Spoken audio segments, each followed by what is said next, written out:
tassa bhagavato arahato sama sambuddhassa. Namo tassa bhagavato arahato sama sambuddhassa. Namo tassa bhagavato arahato sama sambuddhassa. Buddhang dhammang sanghang namasami.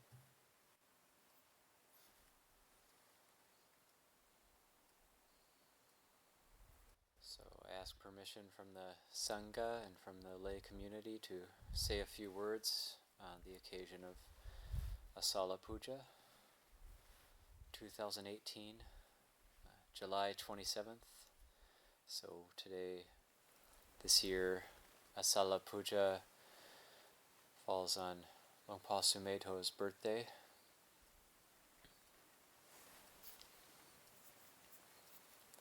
Which is quite apt, as he's put so much emphasis over the years, the decades, on the Four Noble Truths, and Asalha puja being the occasion that the Buddha turned the wheel of the Dhamma by teaching the Dhammacakkappavattana Sutta.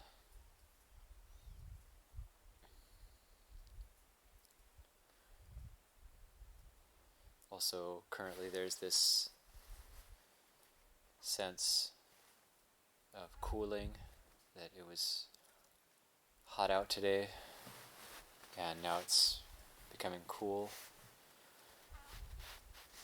So it's kind of like the sign on our trail, the Longpo Cha quote, "You can learn enough from nature to be enlightened." So this sense of cooling, that which is hot can cool down.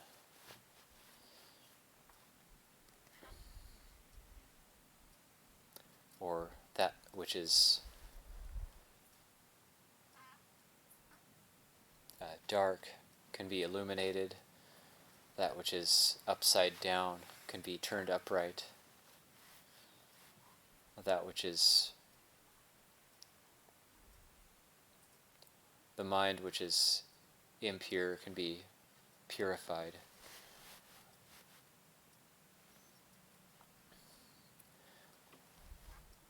And we're here in the forest. We're sitting in the forest. For myself, I really enjoy sitting outside, sitting in the forest. The Buddha was born in the forest, enlightened in the forest, and passed away in the forest. And also he taught the Dhammacakkappavattana Sutta in the forest.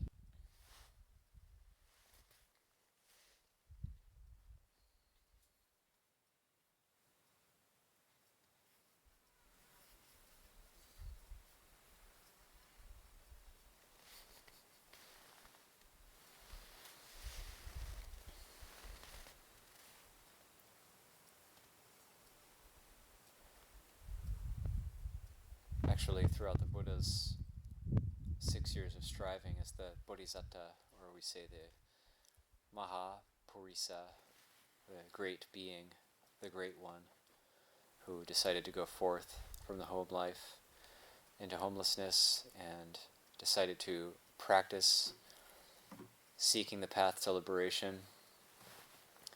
And because of his sincerity and his practice, only because he did what he did, are we even here today, able to practice and train ourselves.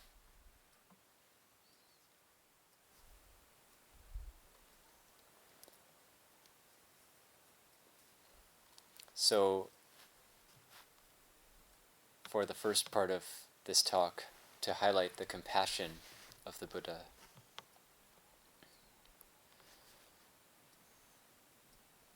Because the turning of the wheel of the Dhamma is a compassionate act, deciding to teach.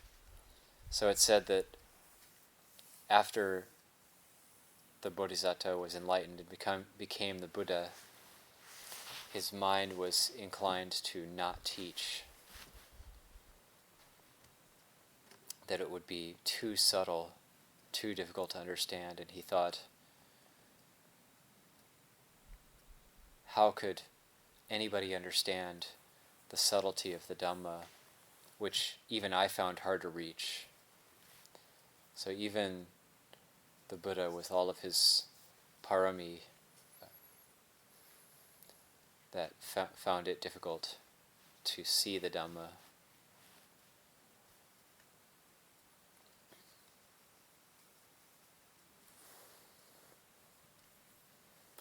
And then the Buddha actually then, at the request of the Brahma god Sahampati, actually making the decision to teach. There are those who have little dust in their eyes that will understand the Dhamma.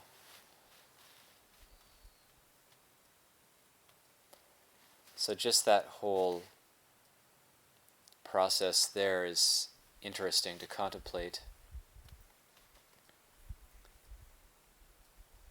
because it highlights the fact that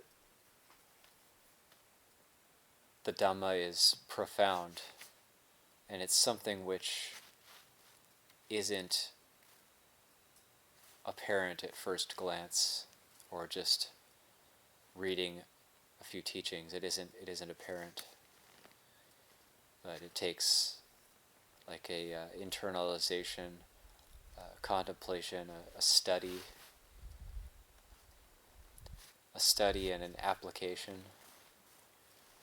to ourselves, to nature, a study of nature, thus applied to ourselves.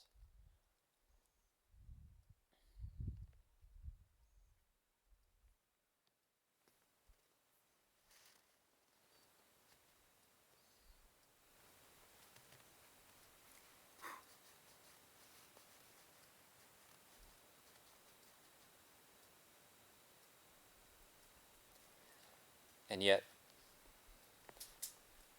there's this sense that the Buddha cared deeply for others. And so, out of his compassion and his parami, deciding to teach, deciding to turn the wheel of the Dhamma, and as it's said in the sutta, cannot be stopped by any Mara, God, demon, Brahma, or anybody in the world.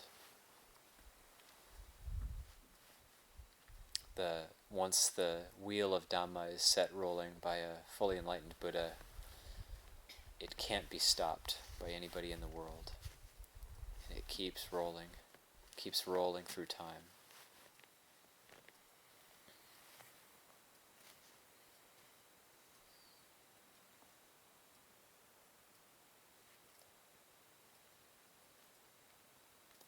So that's one important aspect of the teaching of the Dhammacakkappavattana Sutta, is the recollection of the Buddha's immense compassion, not just for the first 5 bhikkhus who he taught it to, but for all future generations, including us. It comes to us. We are not separate from this story that's ongoing.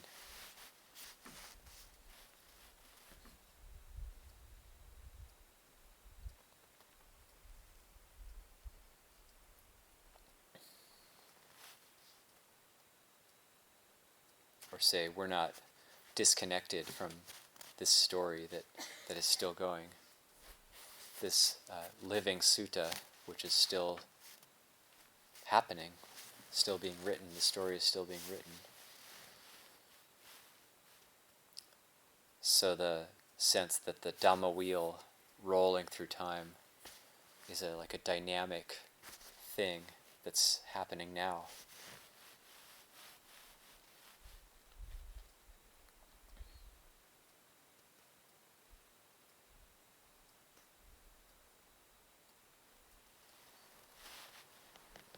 there's so many places in the suttas where you find the phrase, out of compassion for the world.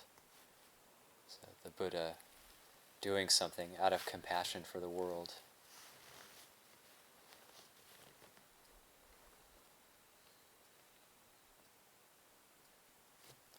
Even when the Buddha would lie down, so there's one sutta where the Buddha's back is hurting him. He's been giving teachings in the palace of Migara's mother. And he has Ananda continue the teachings. He says, I'm going to go lie down. And then the phrase there in the suttas is, so the Buddha lies down on his right side in the lion's posture, mindful and fully aware, full of compassion for the whole world.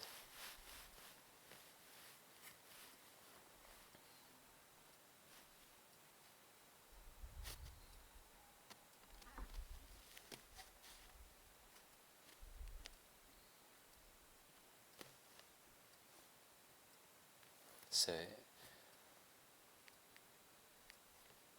or like somebody asking Ajahn Mahabua when he visited Wat Pah Nanachat, one of the young monks, what's the mind of an arhat like? And he said, only compassion. There's only compassion. So you get that sense that in the mind of a fully enlightened being, they've done their own work. They've done their own work for themselves, done what had to be done. And so there's only compassion. That's what remains.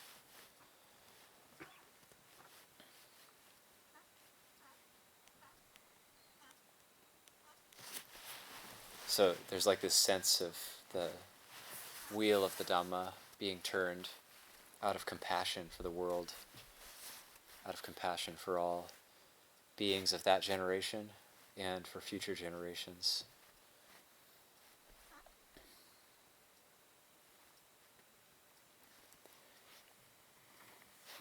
So the first thing that comes to mind for me is just a recollection of compassion.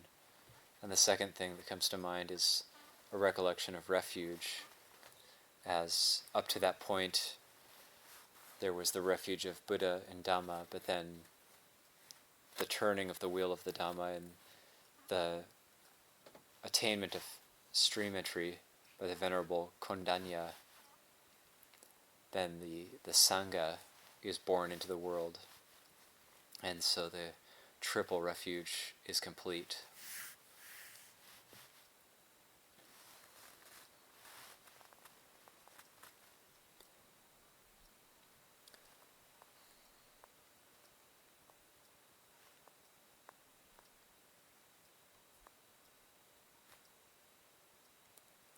So there's the sense of refuge. And there's also, what comes to mind is the sense of understanding.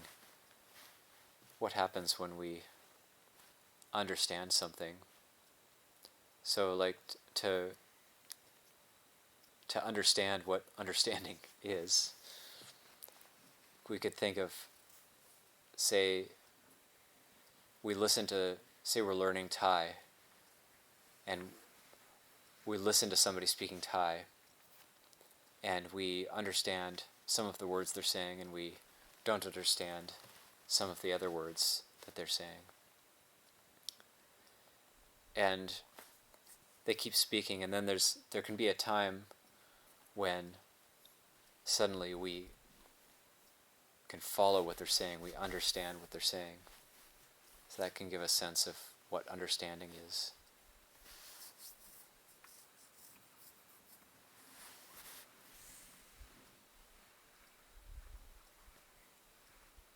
So there's this sense of learning, of understanding.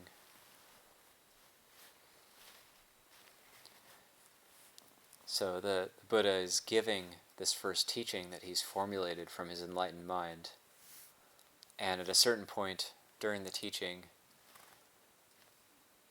it's not specified where, the Venerable Kondanya understands.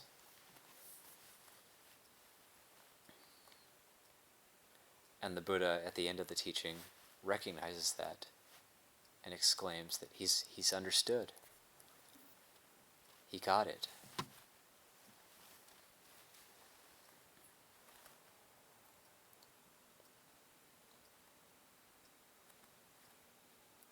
Now, the Venerable Kondanya is also an important character in this sutta, because if we back up to the time of the birth of the Bodhisatta,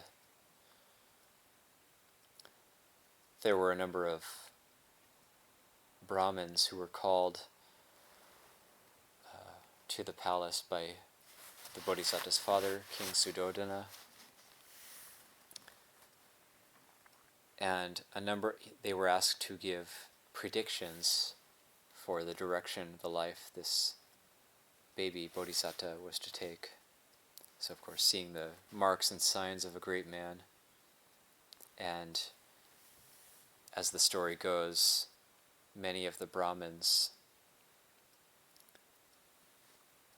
all of the Brahmins except one, when they predicted the future life path of the Bodhisatta, they put up two fingers. They put up two fingers, meaning if he pursued his royal duties, he would be a wheel-turning monarch, ruling possibly over the entire world, ruling righteously. The other finger meaning if he left the household life, then he would be a fully enlightened Buddha. But then the one Brahmin, who was the youngest of all of them, only put up one finger, that he would most certainly leave the household life and become a fully enlightened Buddha. And that youngest Brahmin of that group was Kondanya. And so now, of course, he's much older this time, 35 years older. And that's a fascinating connection, that Kondanya was the youngest Brahmin in the palace to give the prediction. He put up one finger in terms of predicting the future of the Bodhisatta, and that also he was the first to be awakened by the Buddha's teaching.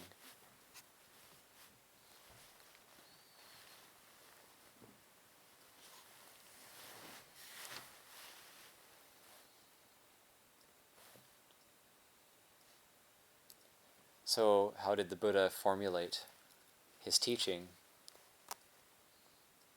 What exactly did he awaken to that brought his mind from a state of unenlightenment to enlightenment, from being unawakened to awakened? What was the difference? What did he see? And what did he understand that he didn't understand before? What did he realize that he didn't realize before?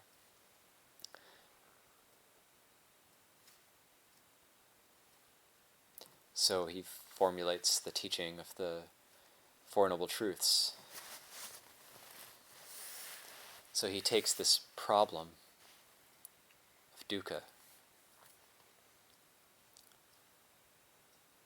and then seeking out the cause of that problem, being tanha, desire, the three types of unwholesome desire, being kama tanha, bhava tanha, vibhava tanha.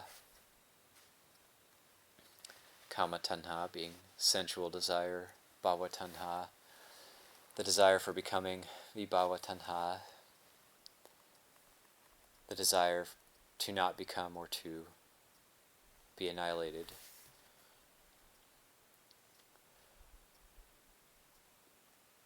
The cessation of dukkha being the complete relinquishment and giving up and escape from that tanha, that craving. And then the path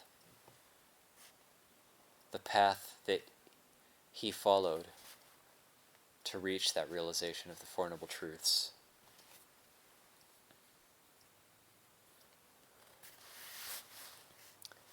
Right view, right intention, right speech, right action, right livelihood, right effort, right mindfulness, right concentration, samadhi.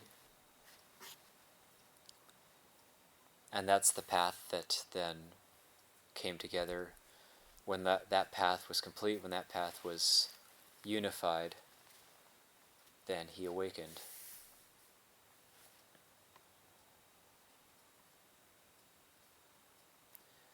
So I think the focus on the path is important. That's what's going to be applicable to us.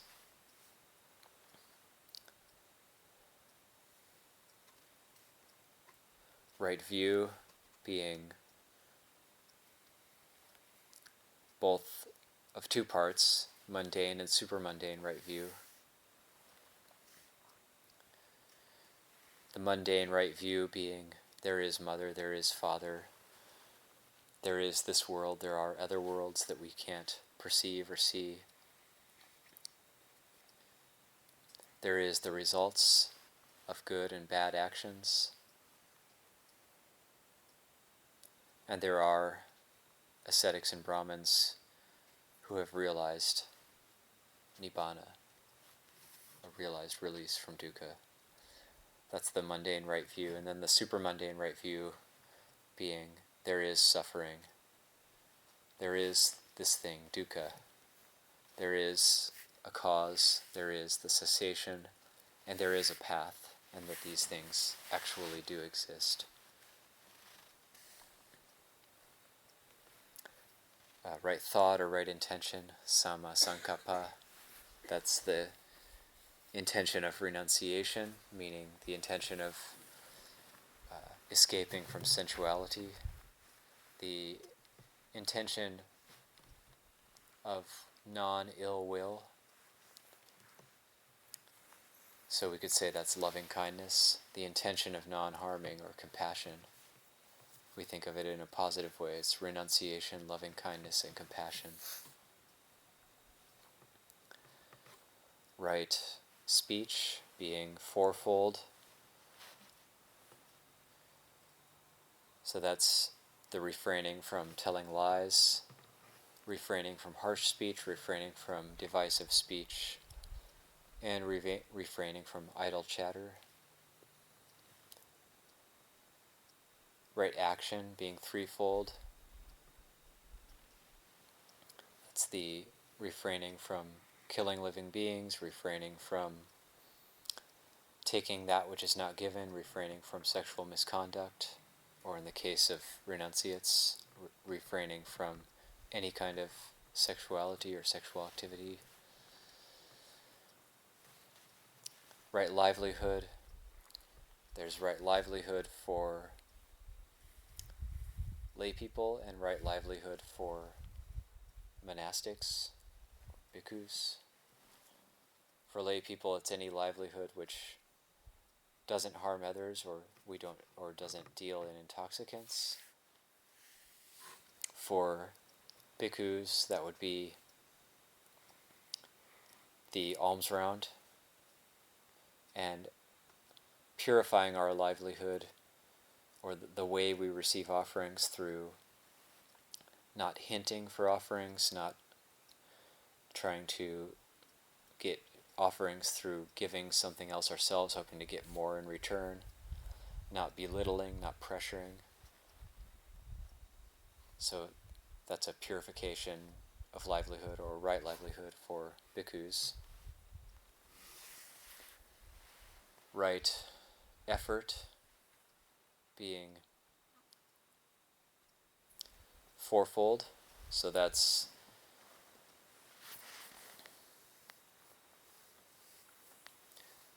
what we think of as abandoning, restraining, cultivating, and maintaining. Abandoning, restraining, cultivating, maintaining. So abandoning unwholesome actions of body, speech, and mind that have already arisen. Restraining actions of unwholesome actions of body, speech, and mind which have not yet arisen, keeping them from arising. Cultivating wholesome actions of body, speech, and mind that have not yet arisen. Maintaining wholesome actions of body, speech, and mind which have arisen already. Maintaining them, bringing them to completion, bringing them to fulfillment. So that's the right effort. Right mindfulness also being the satipatthana, the fourfold mindfulness. Mindfulness of the body, mindfulness of feelings, mindfulness of the mind itself, and mindfulness of qualities of Dhamma which are to be cultivated. And then also the samma samadhi, the right concentration, being fourfold, being described as the four jhanas, or the four peaceful absorptions.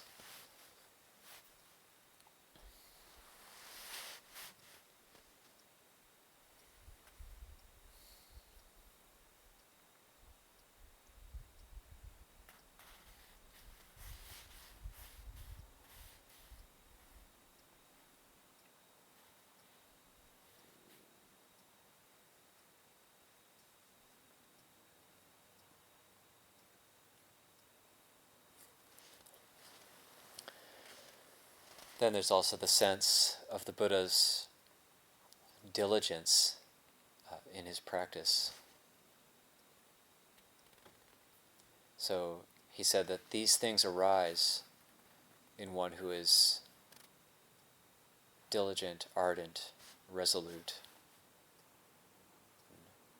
One who doesn't shirk their duty with regards to the cultivation of wholesome states.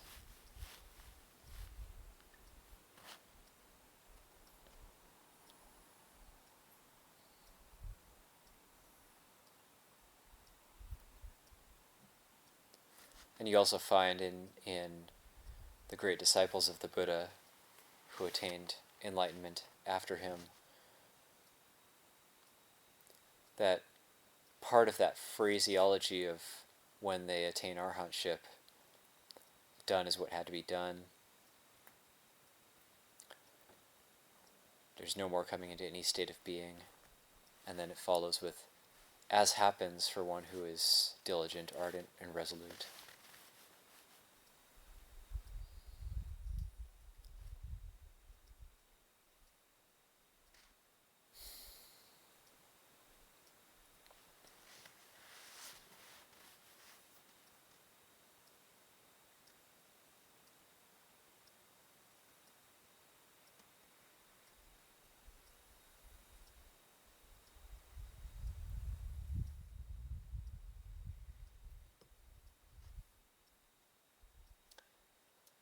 So outside, giving the teaching, the Dhammacakkappavattana Sutta, the Four Noble Truths, and the Noble Eightfold Path.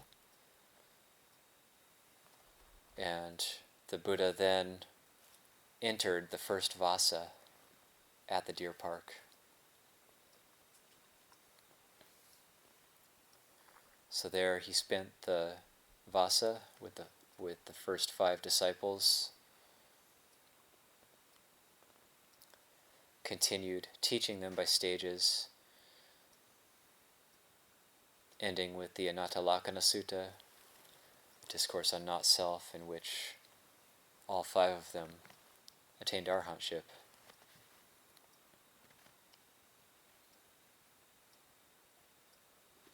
So I think it's useful to paint a picture in terms of ourselves. We're about to enter the vasa here at Abhayagiri, and it's a very good time, a very ripe time for cultivating the heart. And here it's not actually the rainy season like it is in Asia, but still it's in our consciousness that the Buddha himself entering the first vasa of his 45-year dispensation, entering the first vasa at the deer park, Isipatana. near Benares.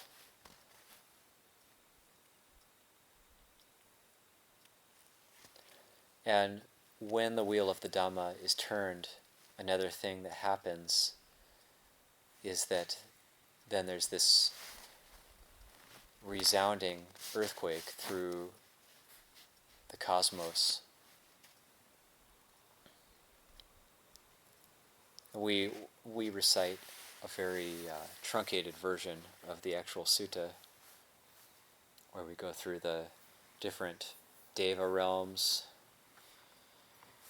I think most Thais consider it more auspicious to recite all of the deva realms. We do a truncated version here through the Bhuma Devas, up through the Chatu Maharajikas, the four great kings, the Bhuma Devas being the earth protectors or earth celestials, the Chatu Maharajikas being the four great kings, up to the Tavatimsa, which is the heaven of the 33 with Saka or Indra as the leader, the Yama Devas, which is the gods of great radiance. That's the Tusita Devas, where a lot of bodhisattvas hang out there. Nimanarati, the devas who delight in creating, the Paranimita Vasawati Devas, the devas who delight in the creations of others. Apparently Mara is their leader. And the Brahma gods, and much more than that. So this resounding earthquake through the cosmos.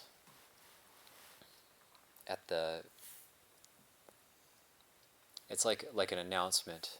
The sutta describes it like an announcement. At this time, at this place, the unstoppable wheel of the Dhamma has been set rolling by the Blessed One. And the whole world system, 10,000-fold world system, trembled and quaked and shook, and a radiance surpassing the power of all devas appeared on earth. The sense that the radiance of the Dhamma is greater than any other radiance, or the radiance of the deathless greater than any other radiance.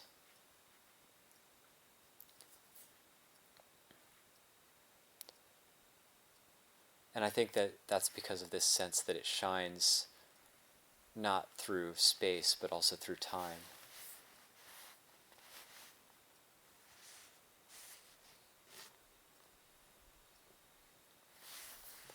Helping to purify the minds and hearts of even the most difficult and foolish of beings, the Buddha's teaching affecting everybody, affecting us in a positive way, so that no matter where we're at, we can use it in a positive way.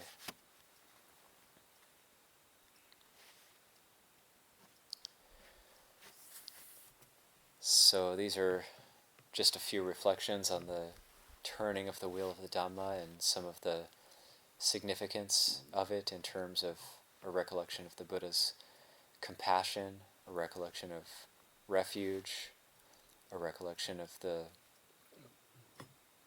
sense of Kondanya, the Venerable Kondanya, giving rise to understanding.